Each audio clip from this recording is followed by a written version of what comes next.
Kryeministri Hristian Mickoski theksoi se pa miratimin e ndryshimeve të ligjit për inspektoratin për përdorimin e gjuhëve, i cili ndodhet në kuvent, punëtorët e inspektoratit, të cilët 5 muaj janë pa rroga, edhe më tej nuk mund të marrin rroga.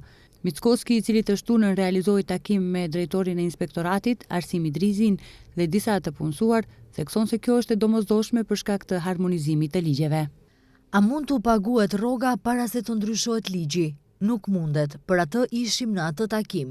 Ligji do të jetë para deputetëve me çfarë në pajtueshmëri me ligjin për organizimin dhe punën e organeve të administratës shtetërore, inspektorati duhet të jetë pjesë e Ministrisë së Drejtësisë në këtë hap të parë, që të mundemi t'i paguajmë pagat të cilat në të kaluarën i kanë përfituar me nder të punësuarit në inspektorat, për të cilin ju flisni, tha Hristian Mickoski, kryeministër.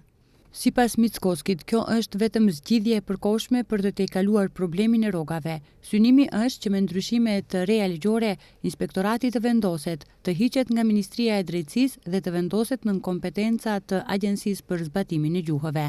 Megjithatë, për të realizuar këto ndryshime, nevojitet shumicë e badenderit, të cilën mazhoranca momentalisht nuk e ka, ndërsa BDI-ja opozitare, e cila mund të ndihmojë për të votuar ligjin, ka deklaruar se nuk do t'i mbështesë këto ndryshime, pasi sipas tyre kanë qëllim që ta dobësojnë inspektoratin. Edhe ky ligj kërkon badenter, në ndërkohë BDI paralajmëroi se nuk do t'i votojë këto ndryshime të ligjit, keni bashkëpunim. Nëse BDI nuk i voton, atëherë BDI tregon se BDI është absolutisht konsistent në politikat e saj dyfytyrshe.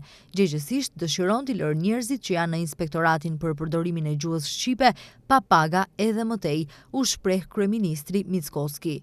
Pas 5 muajsh pa rroga e sigurim shëndetësor dhe pensional, punëtorët javën e kaluar publikisht kërkuan nga institucionet që të zgjidhnin problemin, pasi kjo gjendje i shpije në pasiguri sociale, luftë ekzistenciale dhe zhvlerësim të punës dhe dinjitetit të nënpunësit. Kërkesa, siç thanë punëtorët, nuk është as partijake e as politike, por vetëm kërkesë që u takon me ligj dhe kushtetut.